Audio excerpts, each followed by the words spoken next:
Assalamualaikum warahmatullahi wabarakatuh. Halo teman-teman, di sini kami akan menjelaskan tentang pengembangan sumber daya manusia, pendidikan masyarakat Universitas Jember dengan pembahasan coaching, mentoring, dan konseling. Video ini disusun oleh 3 mahasiswa Universitas Jember, yaitu Ciko dengan NIM belakang 038, Agisna dengan NIM belakang 044, Winda dengan NIM belakang 058. Oke, selanjutnya yakni pemaparan materi. Selamat menyimak teman-teman. Yang pertama adalah coaching. Coaching sendiri dalam bahasa Indonesia dapat diterjemahkan sebagai membina. Menurut Galvez, coaching adalah proses membuka potensi seseorang untuk memaksimalkan kinerja yang hal ini dapat membantu mereka untuk belajar daripada mereka mengajar.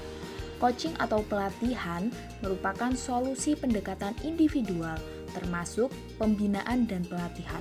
Fokus pada keterampilan, pengetahuan, dan kemampuan anggota organisasi. Tujuan dari coaching ini adalah untuk mengiringi atasan menjadi lebih efektif dalam melaksanakan beberapa perubahan seperti misalnya proses integrasi dalam merger ataupun saat ada pengurangan karyawan, menandai permasalahan kinerja, atau pada saat mengembangkan kemampuan baru sebagai bagian dari program pengembangan kepemimpinan. Manfaat coaching sendiri ada 4, yaitu yang pertama, coaching dapat mengeluarkan potensi diri seseorang. Yang kedua, coaching dapat membantu pengambilan keputusan. Yang ketiga, coaching sebagai persiapan menghadapi masa mendatang. Dan yang terakhir, perbaikan dan peningkatan performa, kinerja, maupun produktivitas. Contoh coaching ini biasanya dilakukan oleh seorang manajer kepada karyawannya, terutama untuk meningkatkan pertumbuhan karyawan yang bersangkutan.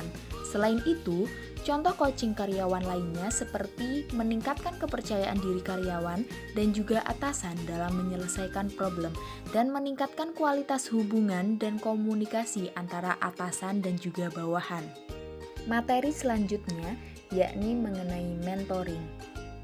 Menurut Catherine dan Bernardo, mentoring adalah pemberian saran, informasi, atau bimbingan oleh seseorang dengan pengalaman yang berguna, kemampuan atau spesialisme untuk perkembangan profesional dan personal individu lain. Tujuan utama mentoring adalah untuk meningkatkan keahlian, baik hard skill maupun soft skill.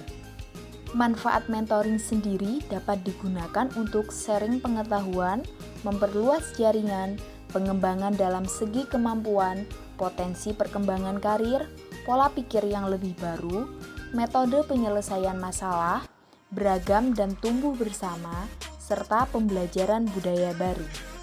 Contoh mentoring sendiri kerap dilakukan oleh senior kepada juniornya dalam ruang lingkup perusahaan. Materi yang ketiga yakni konseling. Menurut Handoko, konseling adalah pembahasan suatu masalah dengan suatu karyawan dengan maksud pokok untuk membantu karyawan tersebut agar dapat menangani masalah secara lebih baik. Mengutip tulisan dari ASTV tahun 2019, tujuan utama konseling adalah memperbaiki sikap, persepsi, cara berpikir, keyakinan, serta pandangan konseling yang irasional dan ilogis menjadi rasional dan logis, agar konseling dapat mengembangkan diri, meningkatkan aktualisasi dirinya seoptimal mungkin melalui perilaku kognitif dan afektif yang positif. Manfaat konseling sendiri ada 5. Yang pertama, bimbingan konseling akan membuat diri kita merasa lebih baik, merasa lebih bahagia, tenang, dan juga nyaman. Yang kedua, bimbingan konseling juga membantu menurunkan bahkan menghilangkan tingkat stres dan depresi yang kita alami.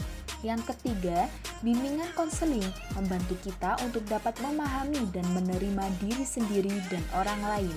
Yang keempat, perkembangan personal akan meningkat secara positif karena adanya bimbingan konseling. Yang kelima, serta dapat meningkatkan kinerja karyawan, meningkatkan efisiensi kerja, meningkatkan kepuasan kerja. Selain itu, juga bermanfaat untuk menganalisis perilaku manusia sebagai konsumen. Contoh konseling adalah konseling pernikahan, konseling karir, hingga konseling psikologi. Sekian pemaparan materi dari kelompok kami tentang pembahasan coaching, mentoring, dan konseling. Terima kasih teman-teman, kurang lebihnya mohon maaf.